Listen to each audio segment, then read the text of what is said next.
নমস্কার বন্ধুরা, আবার আমি চলে এসেছি নতুন একটা গল্প নিয়ে।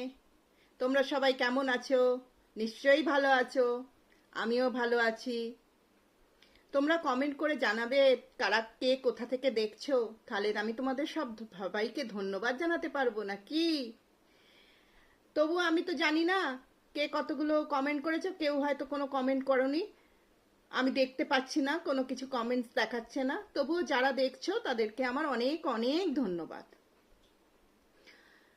তাহলে তোমরা কমেন্টে লিখো নাম দিয়ে, তাহলে আমি তোমাদের নাম ধরে ধন্যবাদ জানাতে পারবো। আর আমার গল্পটা যদি ভালো লাগে তাহলে লাইক শেয়ার করে দিও, আর সাবস্ক্রাইব করতেও ভুলো না যেন। তাহলে আমি গল্প শুরু করি।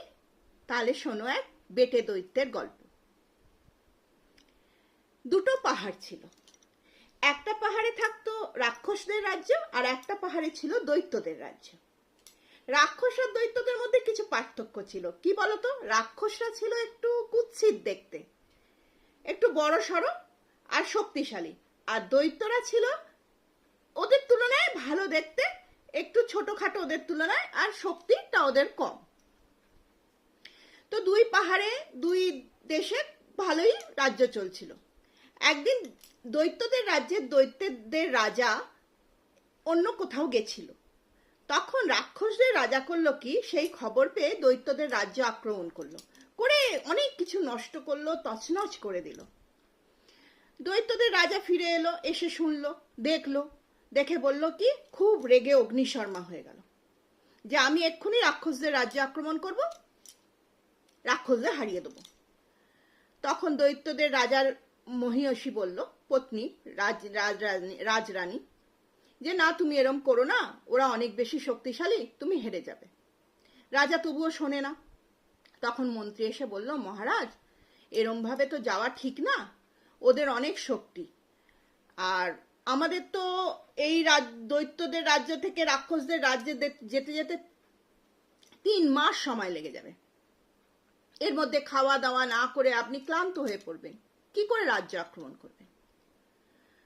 তার চেয়ে বরং কাউকে পাঠানো হোক, ওদের শক্তির উৎসটা জানলে আমরা, ওদের দুর্বলতা যদি কিছু জানতে পারি, তাহলে আমরা নয় রাজ্য আক্রমণ করে একটা ব্যবস্থা করতে পারি। তখন দৈত্যদের রাজা ভাবলো ঠিকই তো বলেছে, বলে সে খাওয়া দাওয়া করে একটা সভা ডাকলো। তাতে সবাইকে বলল, কিন্তু কেউ রাক্ষসদের রাজ্যে যেতে চায় না। কে যাবে? কে রাক্ষসদের হাতে প্রাণ দিতে যাবে? তখন সেখানে একটা বেঁটে দৈত্য ছিল। সে বলল, মহারাজ, আমি যাব। তার খুব লোভ ছিল রাজ্যের প্রতি আর দৈত্য রাজকন্যার প্রতি, তাই জন্য ভাবলো আমি যাই। বলল, আমি যদি কিছু করে আসতে পারি তাহলে আমাকে পুরস্কার দেবেন। রাজা বলল, নিশ্চয়ই দেবো, তুমি যা চাও তাই দেবো। তখন বেটে দৈত্য খুব খুশি হয়ে চলল রাক্ষস রাজ্যের দিকে। 3 মাস সময় লাগলো তার রাক্ষস রাজ্যে পৌঁছতে। পৌঁছে সে করলো কি, রাজ্যের রাজপ্রাসাদের ফটকের সামনে দাঁড়ালো, নিয়ে বলল, আমি দৈত্যদের রাজ্য থেকে এসেছি রাজাকে কিছু উপঢৌকন দিতে। অনেক উপঢৌকন হাতে করে নিয়ে গেছিল, মানে উপহার। তখন ওখানকার যে সৈন্য সিপাহী ছিল তারা রাজাকে খবর দিল রাক্ষসরাজকে। রাক্ষসরাজ বললেন, ঠিক আছে, ওকে ভেতরে নিয়ে এসো, উপহার এনেছে যখন, তখন দেখি কি এনেছে, কি বলছে। তখন বেটে দৈত্য গেল, রাক্ষসরাজের সঙ্গে খুব ভালোভাবে কথা বলল, উপঢৌকন দিল, বলল যে আমি কয়েকদিন আপনার রাজ্যে থাকতে চাই, আপনি একটু চিন্তা ভাবনা করুন, আমাদের দৈত্যরাজ আপনার সঙ্গে বন্ধুত্ব করতে চান। এই সমস্ত ভালো ভালো মিষ্টি মিষ্টি কথা বলে রাক্ষসরাজকে মানিয়ে নিল। রাক্ষসরাজও তাকে রাজপ্রাসাদে থাকতে দিল। এদিকে কি হয়েছে জানো, রাক্ষসরাজের একটা মেয়ে ছিল, তার নাম হচ্ছে রুক্ষমতি। রুক্ষমতির বেটে দৈত্যকে খুব পছন্দ হয়ে গেল। তাই একদিন সে এসে বলল, দেখো, তোমাকে আমার খুব পছন্দ, আমি তোমায় বিয়ে করতে চাই, তুমি আমায় বিয়ে করবে? বেটে দৈত্য ওকে পছন্দ নয়, কারণ সে দৈত্য রাজকন্যা সুমতিকে পছন্দ। তাই জন্য সে বলল যে না না, কি করে করব, এইটা তোমার বাবা জানতে পারলে আমার তো গর্দান নেবেই, আর আমাদের দৈত্যদের রাজ্যকেও সম্পূর্ণ ধ্বংস করে দেবে। তখন রুক্ষমতি, এত পরাক্রম তোমার বাবা, কি করে হবে? তখন রুক্ষমতি বলল যে কি যে বলো, আমার বাবাদের কোথায় পরাক্রম, এ তো মায়ার খেলা। রাক্ষসটা হচ্ছে মায়াবিনী, জানো কি? বললো কিরকম কিরকম? বেটে দৈত্য জিজ্ঞেস করলো। তখন রাক্ষস রাজকন্যা রুক্ষমতী বলল, আমাদের যে রাজ্যে একটা বড় সরোবর আছে না, তার তলায় একটা বড় কচ্ছপ থাকে। সেই কচ্ছপের পেটে মায়ামণি থাকে লাল রঙের। সেই মণিটা যার কাছে, তারই শক্তি মায়া শক্তি হয়ে যায়। সে যা কিছু রূপ ধারণ করতে পারে, 3 মাসের পথ 1 সেকেন্ডে পার হয়ে যেতে পারে, খুব শক্তিশালী হয়ে যায়। তো আমাদের শক্তি তো সেখান থেকে। তখন বেটে দৈত্য বলল, আচ্ছা আচ্ছা, তাহলে ঠিক আছে, সেই শক্তিটা অর্জন করে নিয়ে তাহলে তোমাকে বিয়ে করতে পারি। এই রকম কথাবার্তা বলে সে করলো কি, সরোবরের দিকে নজর রাখতে লাগলো। সরোবরটা সব সময় বড় বড় রাক্ষস দিয়ে পাহারায় থাকতো। বেটে দৈত্য তো সুযোগ পাচ্ছে না। একদিন রাক্ষসদের রাজ্যে হলো একটা বড় উৎসব। সেই উৎসবে সবাই সামিল হলো। সরোবর পাহারাহীন হয়ে গেল।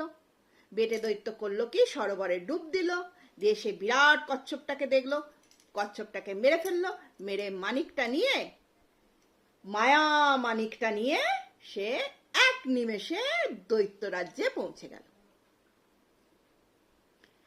তারপর দৈত্য রাজার কাছে গিয়ে সব গল্প বলল। দৈত্য রাজা তো খুব খুশি হলো, বলল যে খুব ভালো হয়েছে, তুমি খুব ভালো কাজ করেছো। তখন বেটে দৈত্য মন্ত্রীকে বললো, তাহলে আমার পুরস্কার? মন্ত্রী বলল, দাঁড়াও দাঁড়াও, রাক্ষস রাজ্যটা আগে জয় করতে দাও। বললো ঠিক আছে, তারপরে হবে।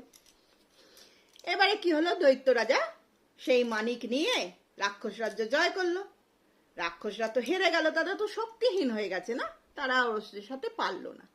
রুক্ষমতী কিন্তু বেটে দৈত্যকে দেখে চিনতে পারলো। সে গিয়ে বলল, আমি তো তোমাকেই এই পদ বলে দিয়েছিলাম, তাহলে এবার তুমি আমাকে বিয়ে করো। তখন বেটে দৈত্য বলল, না না না না না না, আমি তোমাকে বিয়ে করব না। আমি দৈত্য রাজকন্যা সুমতিকে ভালোবাসি, আমি তাকেই বিয়ে করব। তখন মনে দুঃখে রুক্ষমতী রাক্ষস রাজ্য ছেড়ে বনে এক সাধুর আশ্রমে চলে গেল। সেখানে গিয়ে নানা রকম বিদ্যা টিদ্যা অর্জন করা শিখছিল। কি করে সে বেটে দৈত্যকে লাভ করবে, তার জন্য সে নানা রকম শিক্ষা গ্রহণ করছিল। যাই হোক, বেটে দৈত্য তো রাজ্য, যেই রাক্ষস রাজ্য জয় হয়ে গেল, অমনি দৈত্যরাজের কাছে বলল, এবার আমার পুরস্কারটা দিন। দৈত্য রাজা বলে, হ্যাঁ হ্যাঁ, নিশ্চয়ই নিশ্চয়ই, তোমার কি পুরস্কার, তুমি কি চাও? বেটে দৈত্য বলল কি, আমি চাই আপনার রাজকন্যা সুমতিকে বিবাহ করতে এবং অর্ধেক রাজ্য। রাজা তো খুব রেগে গেল, কি তোমার এত বড় সাহস, তুমি আমার মেয়েকে বিয়ে করবে, আবার অর্ধেক রাজ্য নেবে? যাও, তোমাকে দৈত্য রাজ্য থেকে বার করে দিলাম, বলে তাকে মেরে ধরে বার করে দিল। সে তো মনে দুঃখে দৈত্য রাজ্য ছেড়ে বেরিয়ে চলতে শুরু করলো। ওদিকে রুক্ষমতী সুমতির রূপ ধারণ করে সে শিখে গেছিল কি করে বেটে দৈত্যকে ভোলাতে হবে। সুমতির রূপ ধারণ করে দৈত্য রাজ্যের দিকে চলতে শুরু করলো। মাঝামাঝি এসে দুজনের দেখা হয়ে গেল। তখন বেটে দৈত্য বলল যে, বেটে দৈত্য চিনতে পারলো না ওটা রুক্ষমতী বলে, ও ভেবেছে বলে দৈত্য রাজকন্যা সুমতি। বলছে, আরে সুমতি, তুমি এখানে কি করছো? আমাকে তো তোমার বাবা, আমি তোমাকে বিয়ে করতে চাইলাম বলে আমাকে দৈত্য রাজ্য থেকেই বার করে দিল। তখন সুমতি বলল, আমি সুমতি নই, আমি রাক্ষস রাজকন্যা রুক্ষমতী, সুমতির রূপ ধারণ করেছি। তুমি দেখলে তো, তুমি তোমার এত পরিশ্রম করে সব কাজ করলে, তোমাকে কিছু ফল পেলে না। আমি তোমাকে এখনো ভালোবাসি, তুমি আমাকে বিয়ে করো, আমি তোমাকে অর্ধেক রাজ্য লাভ করিয়ে দেবো। তখন বেটে দৈত্য বলল, কিভাবে? বলল, কেন, সেই মণিটা কোথায়? তখন বলল, সে তো দৈত্যরাজের অন্দরমহলে। তখন বলছে, চিন্তা করো না, আমি নিয়ে আসছি। রুক্ষমতী সুমতির রূপ ধারণ করে দৈত্য রাজ্যে ঢুকে পড়ল। দৈত্য রাজ্যের অন্দরমহলে চলে গেল। সেখান থেকে মণিটা নিয়ে 1 সেকেন্ডে বেটে দৈত্যর কাছে চলে এলো। বেটে দৈত্যকে বলল, এই নাও তোমার মানিক, এবার তুমি আমাকে বিয়ে করো, আর অর্ধেক রাজ্য তুমি পেয়ে যাবে। তুমি দৈত্যরাজের কাছে যাও, তোমার কাছে মানিক দেখলে আর দৈত্যরাজ কিছু বলতে পারবে না। তখন বেটে দৈত্য করলো কি, রুক্ষমতীকে বিয়ে করলো, করে বেটে দৈত্য রাজের কাছে গেল, গিয়ে বলল, এই যে আমার মানিক, এবার আমি আপনাকে হারিয়ে দেবো যদি আপনি আমাকে অর্ধেক রাজ্য না দেন। তখন দৈত্যরাজ বলল, তোমার শুধু অর্ধেক রাজ্যই লাগবে আর সুমতিকে লাগবে না? তখন বেটে দৈত্য বলল, না না, আমার অর্ধেক রাজ্য দিলেই হবে। তখন বেটে দৈত্যকে দৈত্যরাজ অর্ধেক রাজ্য দিয়ে দিল। সেই অর্ধেক রাজ্যে বেটে দৈত্য রাজত্ব করতে লাগলো, রুক্ষমতিকে নিয়ে সংসার করতে লাগলো, আর সুন্দরভাবে রাজ্য শাসন করতে লাগলো। তাহলে আমার গল্পটা এবার এখানেই শেষ হলো। কেমন লাগলো গল্পটা? ভালো লাগলে একটা লাইক করে দিও, শেয়ার করে দিও, সাবস্ক্রাইব করে দিও, আর কমেন্টে কিছু লেখো, আমি তাহলে তোমাদের ধন্যবাদ জানাবো। তাহলে এই গল্প থেকে কি শিখলে? ভালোবাসা এমনই জিনিস যে সেই জিনিসটা এমনি এমনি আসে না, কিন্তু যদি কারোর থেকে ভালোবাসা পাও সেটাকে ঠুকরো না, তাকে ত্যাগ করো না। কারণ মন থেকে যে ভালোবাসা, রূপ দিয়ে কিছু হয় না, মন থেকে যে কেউ যদি তোমায় ভালোবাসে সেই ভালোবাসা অনেক দামি, অনেক বহুমূল্য পাথরের থেকেও দামি। তাই জন্য কখনো ভালোবাসাকে অবহেলা করো না। যে ভালোবাসে তাকে কখনো দুঃখ দিও না, কষ্ট দিও না।